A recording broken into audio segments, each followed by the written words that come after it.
Speaker, I want to thank you for clarifying,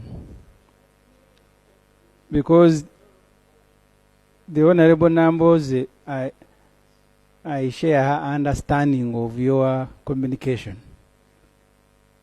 i.e., that your communication until you clarified meant that Parliament is helpless. That's why I'm thanking you for clarifying. I have been here for a while. There was a time a colleague was arrested in total violation of the Constitution. The Speaker of Parliament then said, we will suspend the sitting of Parliament until that MP is released. And the Parliament was suspended and he was released. Mr. Speaker, I fear when you say that our power stops just by talking. And I also fear, Mr. Speaker, when you limit the judgment of the Supreme Court to the parties. This judgment is for the whole country and is for everybody to do under Article 3 of the Constitution whatever it takes to defend the Constitution. You see, the trouble is that we may think this is limited to SJ and Ajobed Dutare and NUP supporters who are there. There will be time when they will be coming for you. I told you in Ruzira where I was, Jim Mwezi had been. So was Gilbert Bukenya. Kutesa nearly came. I saw the other day when Honorable Akamba was being grabbed as a chicken thief. These things, the reason we must fight, they are not limited to the victims of today.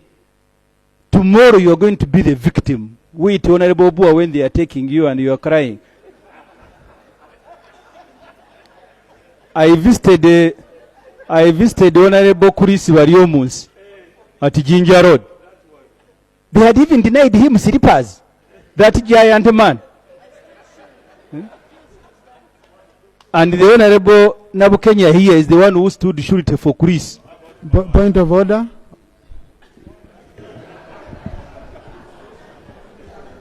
Right Honorable Speaker, I have always attempted to live within the laws of the land. Is it in order for my honorable colleague to wish me bad luck in anticipation of me? Is it in order really?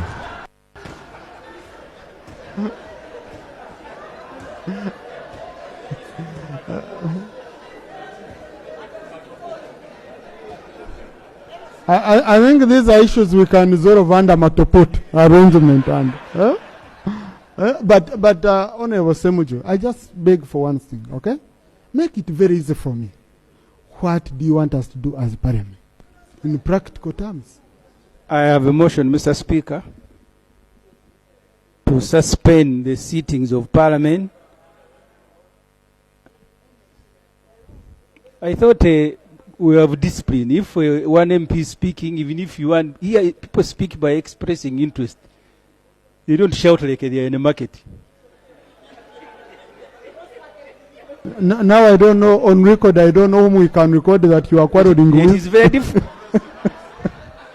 So it is very difficult, Mr. Speaker, to record the people who are shouting like my neighbor from Kabola. It's very difficult. But the point I am making, and I am sorry if the Honorable Government Whip took it that way, but where you are seated, SJ used to sit as a State Minister for Internal Affairs. He actually was the chief. He was political commissar of the party where they have accommodated you. He started it by risking his own life. So when I am inviting you, I am not undermining you. I am only reminding you that one day they may treat you the way they are treating USG. So that's the point I made. But so wish him well. Wish him well. No, I want to invite him to join the war to defend the Constitution. I don't have to wish him well. So if you defend the Constitution, you will not be a victim. But even if I wish you well, I wish USG well every day. I didn't know he will be in Ruzira. So, honorable colleagues, please time. My motion, Mr. Speaker, is that you suspend the sittings of Parliament until government commits itself to full implementation of the judgment of the Supreme Court.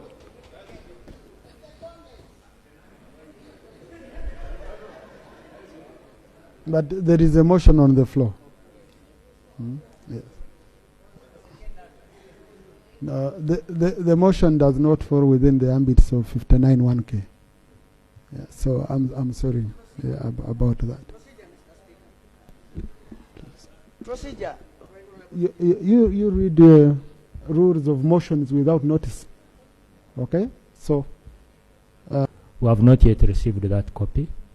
And I'm not going to stand here before Parliament and commit and say we'll table a copy of the transfer list, because I do not know how fast it is being worked upon. However, what I can say as Attorney General's chambers, that we will continue to engage with the court martial and the others involved to see to it that this judgment is put in effect. I beg to submit.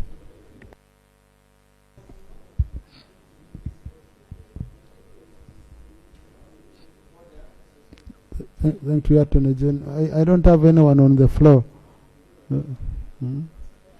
Yes. I think what Attorney General has answered is in relation to yesterday's. Since yesterday, there are no new updates. Said clearly, in as far as the enforcement of the Supreme Court order is concerned, the organs that are supposed to enforce it have not copied to us the steps being taken. What the Attorney General presented yesterday. Order, point of order. You see, Mr. Speaker, I now can understand why the Honorable Kyakozze left FDS to join NRM. You are the one who went to court. You are the Attorney General.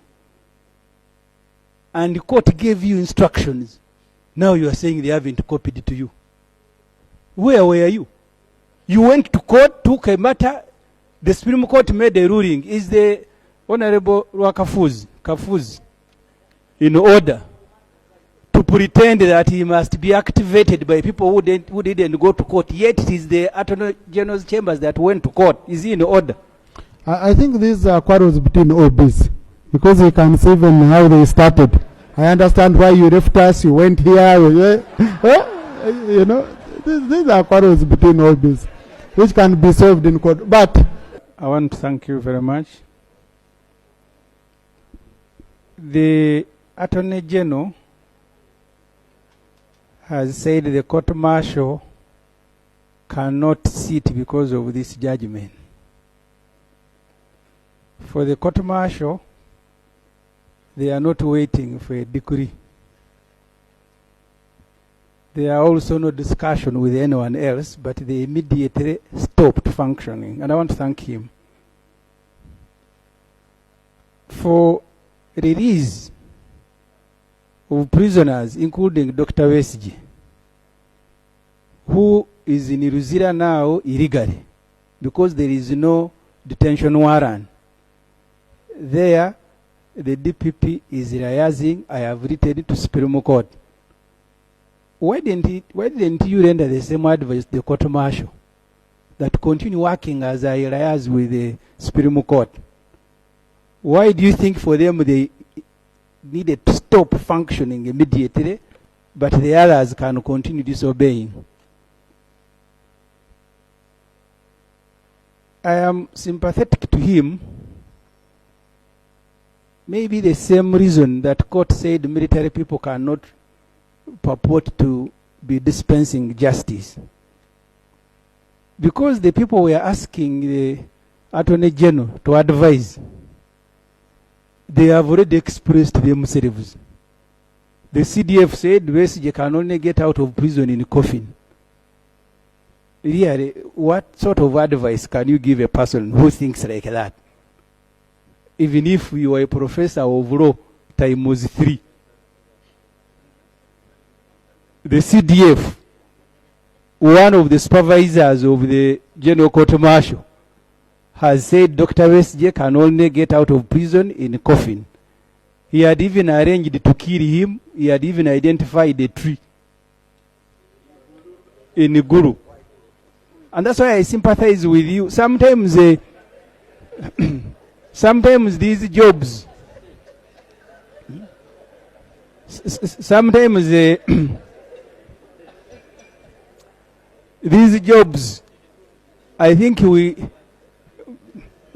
may need one time the late Professor Chidomakuya was asked to offer advice to the president, and he said, in law, you may or may give no advice. That's how he used to talk. In this case, I choose to give no advice. That's what he told the president. One of the reasons he was eventually sacked. What advice do you give to a person who has said, made the statements that the CDF has made?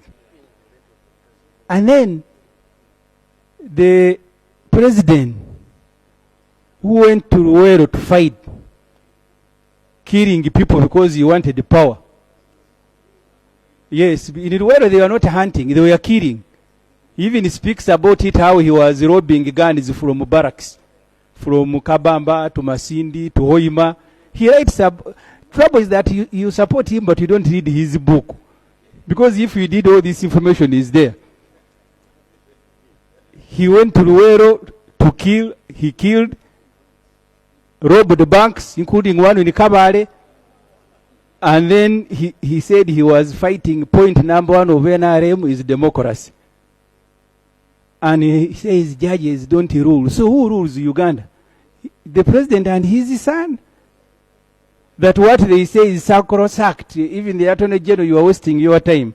So when the Attorney General tells me, understand, whether you can render an advice to two military men who have already expressed themselves.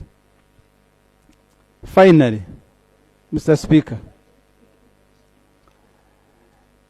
the Constitution does not allow Parliament to take any decision whose effect will alter a judgment of court. In advising these military people who are not listening, the Attorney General said he was talking about an amendment. Can he tell us? And I listened to Honorable Fox Odoi very carefully, and I want to thank him. He said there's nothing to amend. But the Attorney General says they have advised him to amend. So what are you advising them to amend, sir? Thank you very much, Mr. Speaker. Honorable Taylor Johnson. Mr. Speaker, I move this motion and I want to thank you. Under Rule 59, 59B, 1B. And the motion, Mr. Speaker, is a motion of adjournment to discuss an urgent matter of public importance. Mr. Speaker, and I want to thank you. You were generous in allowing us to make comments the way we did about the Supreme Court judgment. But because of the importance of this judgment, I am moving this motion, Mr. Speaker, to persuade you to adjourn the subject matter under consideration and to allow us at least an hour to discuss this matter. Why? The defeat in court was not a defeat just of the Attorney General. In fact, when Parliament was making this law, the Honorable Chiwanuka Chiriowa was not even the Attorney General. So this judgment also touches on how Parliament conducts business here. How you are advised, because the way the Chief Justice described setting up of the court martial, he said it's like asking him to go to Mulago to begin operating patients. That's what Parliament did. And any MP worth the name must take this as a very serious matter.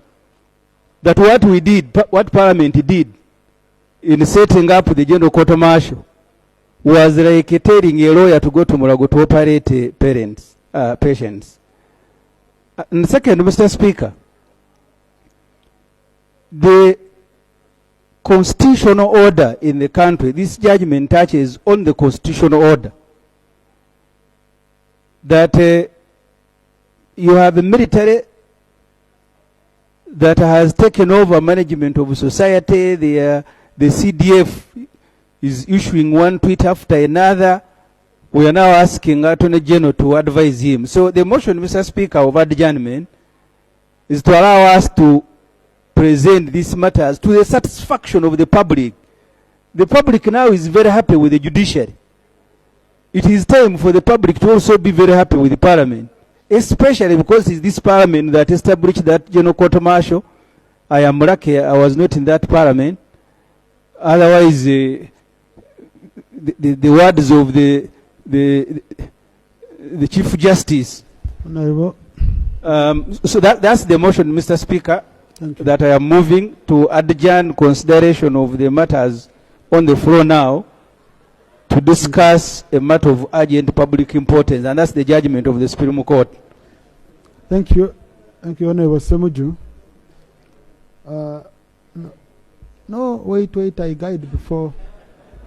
I need to guide, okay? That's why I'm here. Now, this matter goes beyond Rule 59. It goes to Rule 64. 64.2. A member who desires to move a motion of this nature in writing should, if I may read it, a member desiring to move the motion under sub-rule 1, because it's a special motions, that's adjournment of adjournment motion, definite matter of urgent public importance. A member desiring to move the adjournment motion under sub-rule 1 shall, save in exceptional circumstances, given out to the satisfaction of the Speaker, would submit to the Speaker the terms in writing of the matter which he or she desires to be discussed at least 2 hours before the commencement of the day's sitting. Because you would have seen that is not provided for on the order paper. Number 2, under 64 sub-rule 4, D, which is the right to move a motion under this rule, is subject to the following conditions. The motion must not revive debate on a matter which has already been discussed in the same session under this rule. I gave this matter 45 minutes. We discussed it for 45 minutes. It's a matter that a member considered to be very important, so he should have gone to the Speaker 2 hours before I enter here, at least midday or 11, and say I have an urgent matter, which I don't see on the order paper. In my opinion, I will be moving that we adjourn debate on some items to consider this matter. Therefore, I find it effective, and I cannot even put a question on it.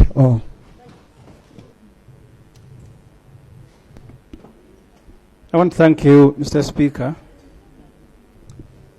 Mr. Speaker, I raise here to register and request the government to intervene in the way Dr. Kizza Besigye is being treated in Luzira. We have visited him, at least those of us who belong to the same side with him. We have talked to him, taken food. Now that right has been taken away by the prisons authority. But also when you visit him, last time I was there with the Honorable Mwijuchi, Honorable Kamara, they have now put a grass, so he stands behind some grass and there is a microphone. You can't even be sure that you are speaking to him.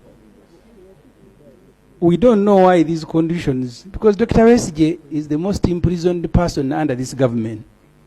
This is the first time that he is being treated like this.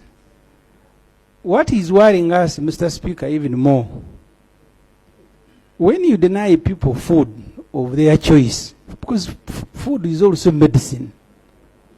We have had colleagues who leave Ruzira, including USG's brother, and as soon as they leave, they die. Dr. Chigun and others. We don't know whether it is deliberate that when Dr. SJ, if he ever leaves, he leaves when his life has been really affected. More worrying, the CDF, General Moses Kainerugaba, announced that Dr. SJ will be hanged. Mr. Speaker, I did not take the statements of General Moses seriously, but now I do. Why? He said they will go and attack Kenya, they will be in Nairobi. Actually, I thought it was a joke. But Dr. Besigye was kidnapped from Nairobi. We had some other colleagues, 36 kidnapped from Kisumu. For me, I don't need any further evidence that actually they attacked Nairobi and took it over long ago. When the other day he called General Erueru a buffoon, I kept asking myself, did he ever do something buffoonery for General Moses to begin calling him a buffoon? And for UPDF officers who are here, you must be very careful with what you do. I kept asking, what has he done? My memory took me to Kasese, where he commanded the attack on Rubiri. And I said, is that what Muhoozi was referring to as buffoonery? So I am using that as an illustration to say I take his statements because our colleague needs protection. He said his New Year resolution includes arresting General Erueru. I am happy General Erueru is here, he hasn't yet been arrested. So, Mr. Speaker, I am saying I take his statements. The other day he said he will arrest the Committee on Defense. Those crowns cannot summon me. And I saw them seated comfortably. The guy has refused to come. So I now take his statement serious. So when he says he wants to hang Dr. Kizza Besigye in May, he said he has actually now shifted it. I don't know whether starving him in Ruzira becomes part of the process, but I want to ask government to tell us. Dr. Besigye was generous. He tweeted President Museveni when they were fighting in Luweero and his family. Why are they paying him by starving him, Mr. Speaker? Thank you. Honourable Minister for Internal Affairs.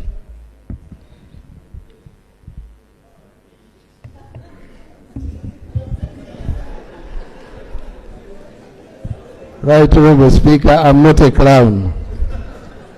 But I want to respond to the Honourable Ssemujju's concerns, especially of food, which is a basic right, and I want to say that the family of Dr. Besigye accredited 6 people, and it's only those that are allowed to bring food. We can't extend beyond that one for security reasons. Number two, the place where Dr. Besigye meets visitors is the accredited place for other people to meet visitors. And you speak from a handset, by intercom, and that is universal practice. That's what I want to. Thank you. Honourable Maneno Zumra.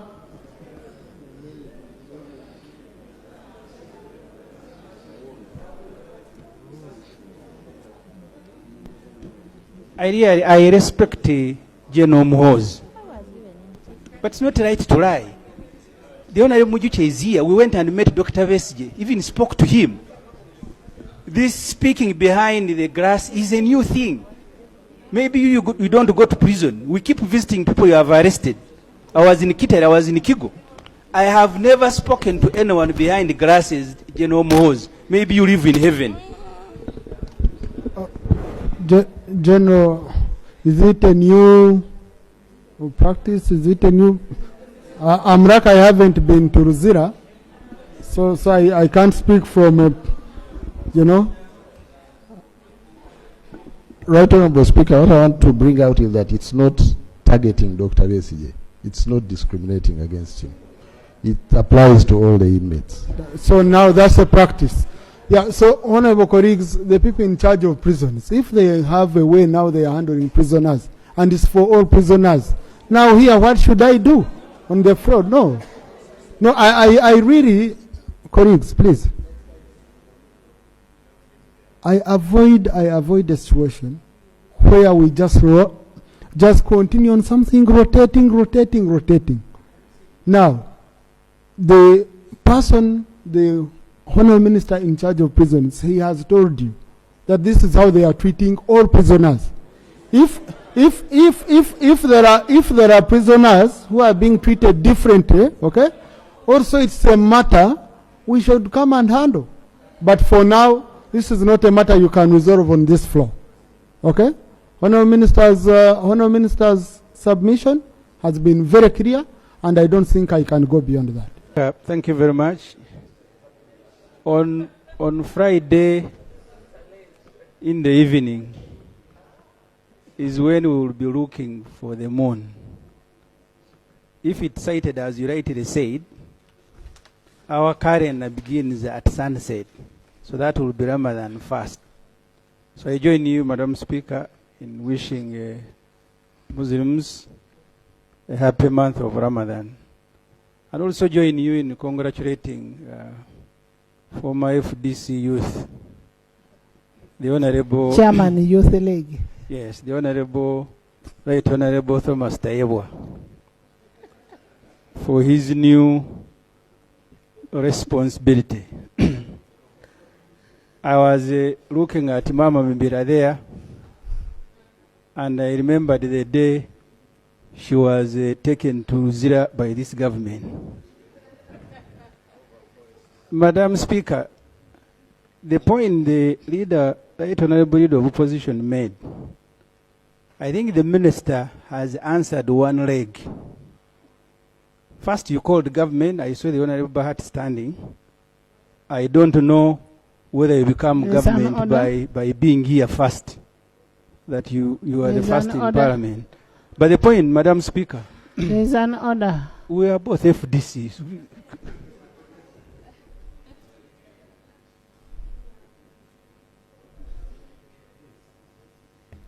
Thank you, Right Honourable Speaker. I just want first of all to congratulate the Deputy Speaker for the achievement and the appointment. On the point of order, my brother, Honorable Ssemujju. I want to look at your eyes. You know, you're covering your very beautiful eyes.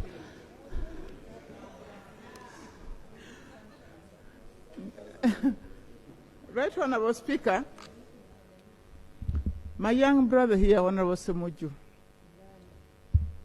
Nganda Alhaji, is very much aware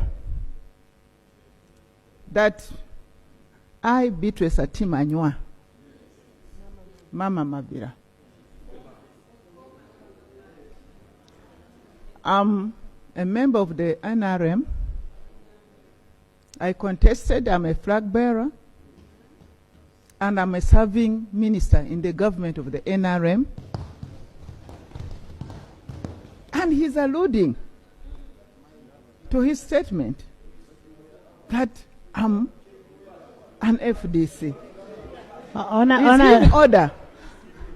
Is he in order for him to continue dreaming that I'm still an FDC member when I'm NRM? Honorable members, there's a saying: if you want to determine your destiny, forget about the past. Much as the Deputy Speaker was in the Youth League, is in NRM. He's in NRM and is the Deputy Speaker of Parliament of Uganda, endorsed by none other than NRM party.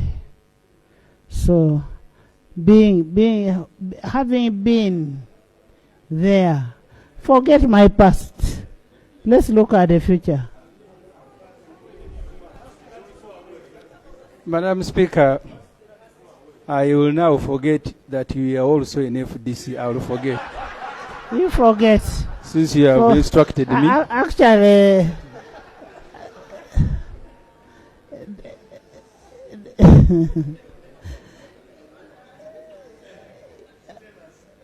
have not been, I was there and I left there. I don't regret leaving. Yeah, Madam Speaker, and I take your counsel, I will forget. But the question Honorable Government was answering, the leader of opposition singled out the journalist, but the point he was making was about deployment of JAT, joint anti-terrorism, to deal with issues of election that are not terrorism. That's what you must answer as government. Why must you have joint anti-terrorism? Because, Madam Speaker, we all have videos of a NUP candidate being grabbed, tearing his shirt, beating people who were with him. The journalist was just unlucky that he was severely beaten. But if anyone wants, I have these videos here, we can play them, of jet beating, shooting. That's what governments must answer. Since when did elections become terrorism? That you must deploy joint anti-terrorism. I thought that the Honorable Bahati, who by arriving early in Parliament has become permanent in the government. Each time they call government, he stands up. And I was about, Madam Speaker, to complain because the front bench is full of all the junior ministers. There is an order.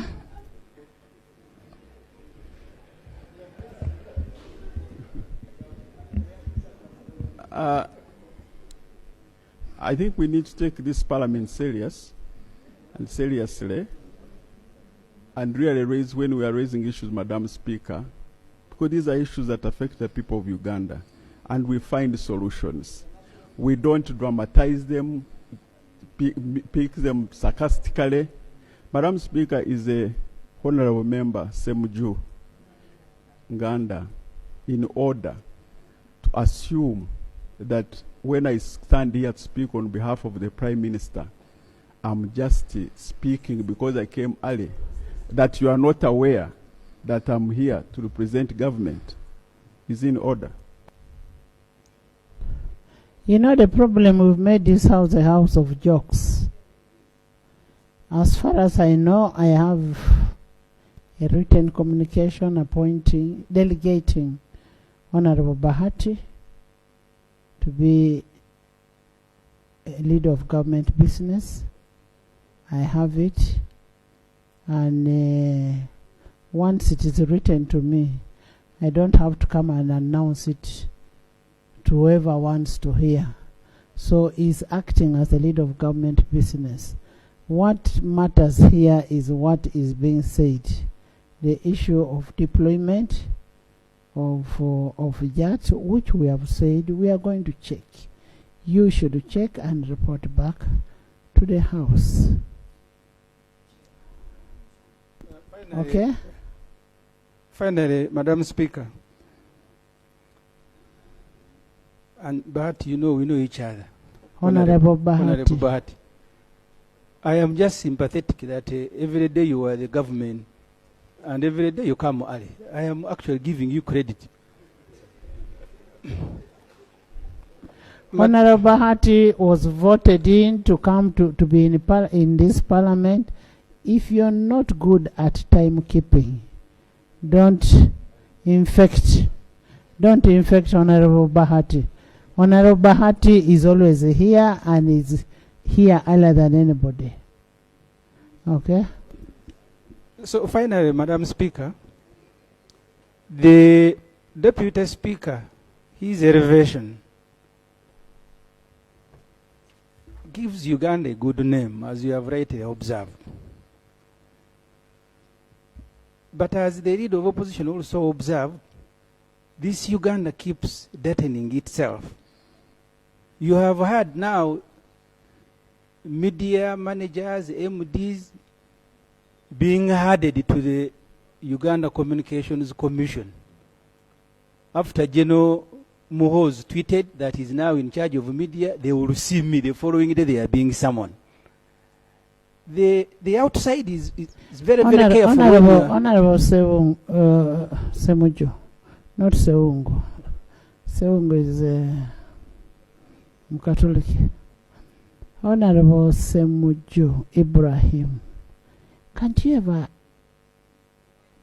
for once, finish what you want to present in the House, what you want to deliberate upon, without mentioning a name from the first family? I can, Madam Speaker, if the first family is still being in charge of Uganda. Are they here for you to discuss about them? If somebody was here, I have no problem with discussing a person who is here. Let's get serious. Yeah, but Madam Speaker, even the one who is supposed to be here has never stepped here. The Minister for Education, has she ever stepped here? Okay. But the point is about the media. Honorable Minister, I have Honorable Gwang here, who is the Minister of Education, a State Minister of Education and Sports. So stop saying that there is no Minister of Education here. Next item.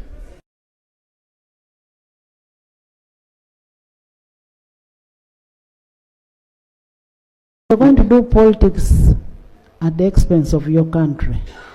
Madam Speaker, and when you hear the chairman saying, yes, we have a 72 trillion, what are you dissenting on?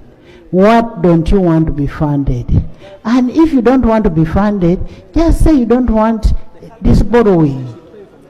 Madam Speaker, I am a politician elected by the people of Chira. I am not one of those politicians who fear to do politics. I didn't come here to do medicine. I came here to do politics. We can disagree respectfully. That room of disagreement is there. But you don't need to bring all that destroys the country. Madam Speaker, there is no amount of attack that will stop me from presenting my report. No amount of attack. And I want to assure every colleague here, no amount of attack will stop me from presenting my report. Honorable Ssemujju Nganda has all the right to present his position. Number two, Uganda knows that when you do certain things, they will embarrass you. Yes. We ought to have known that when we do this and this and this, we get embarrassed, and we should have not gone there. We would have not reached where we have reached today. So I don't want to touch on the words that he has touched, but the issue is, as a country, we must learn from this point, that next time we should not do certain things, so that we get protected. We protect our image, not to lament here when we are the ones who began with it. The Minister of Internal Affairs, a general in the military, he didn't know where people were. He has now not explained where they have come from. Somehow, miraculously, he has come with a list. But for me, Mr. Speaker, the most important point is that this government now admits that it kidnapped people. Because the minister responsible for police did not know where these people were. In fact, he only knew about 44, but was able to account for only 13. Now he has brought a list to tell us somehow they were there. Someone had them. And he said, I have the honor to present a list of kidnapped people. Which honor? You should be having a regret. People didn't know where their relatives are, and for you have an honor now to bring a list. Mr. Speaker, can I ask the following question? First, the Honorable J.J. Odong, who was in the military around the 1980 elections and helped General Sare to escape from prison. Whether it doesn't bother him as a person that the things that were done by the previous military in which he served, leading to the helping of General Sare to escape, you helped him. Whether it doesn't bother you that the military, so many years later, is doing the things that you did when you were in the military.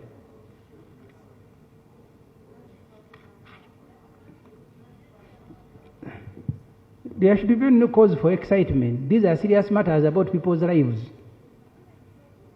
Point number 2, whether it doesn't bother you that agencies in our constitution and some other laws that are not responsible for arresting citizens, civilians, have arrested them, kidnapped them, and they are only handing over to you a list for you to carry to Parliament and be happy to present it. Doesn't it bother you as a Minister for Internal Affairs? Finally, Mr. Speaker, I still have people in my constituency arrested. I don't know where they are.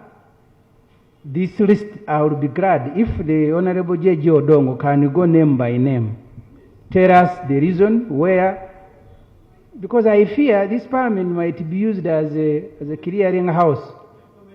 The correction I would like to make is the missing name number 166. The name should be Musinguzi John. Musinguzi John, number 166.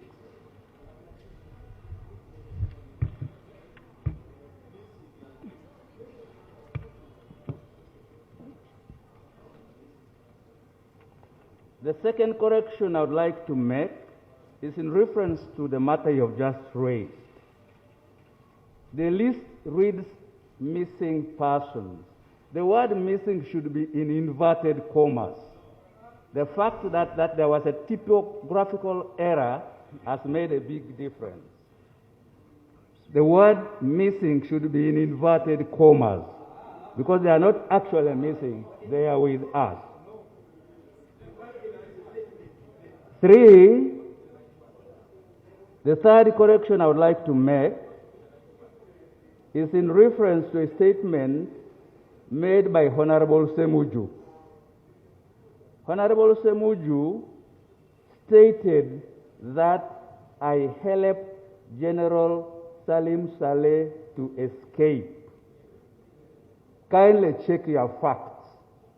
The person who did that was not General J.J. Odongo. It was another person. And I know the person, but I will not tell you. Find out.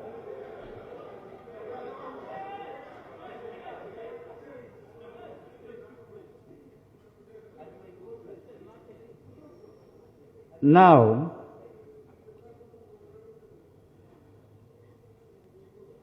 an allegation was made that this list, by being presented